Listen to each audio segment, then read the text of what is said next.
একটি বিষয় নিয়ে আমরা এখানে উপস্থিত হয়েছি। আল্লাহ তাআলা আমাদেরকে সুস্থ রেখেছেন, ভালো রেখেছেন। আমরা আল্লাহ তাআলার শুকরিয়া জানাই, সবাই বলি আলহামদুলিল্লাহ।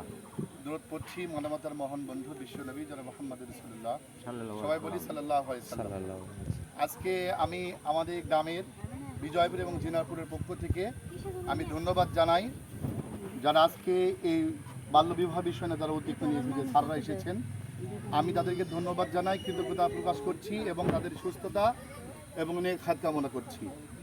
আমি একটি কথা বলতে চাই, সেটি হলো মান্দা ইউনিয়নের যে কাজী রয়েছে, মোবারক কাজী, উনি আমাকে বলেছেন যে বিবাহ যেরকম হয় ওইভাবে তালাকও হয়ে যায়।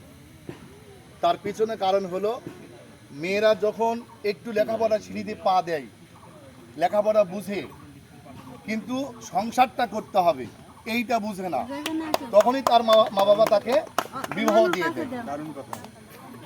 যখন যে মেয়েটাকে ডেকে মাকে খাওয়ানো দরকার, অথচ ওই সময় তার মেয়েকে তার মা এবং বাবা ভালো একটা পরিবার দেখলে বিয়ে দিয়ে দেয়।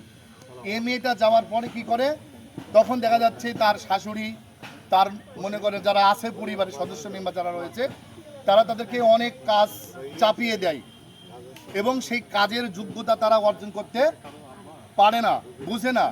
এইটাকে নিয়ে অনেক দ্বন্দ্ব কলহ হয়।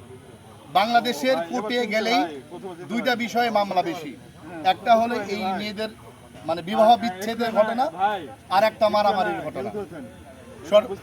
সর্বোচ্চ আমি একটা অনুরোধ করব, আমাদের মেয়েকে আদর্শ বানাতে চাইলেই সেটা অ্যারাবিক হোক এবং জেনারেল লাইনে হোক, তাদের সর্বোচ্চ শিক্ষা দিয়ে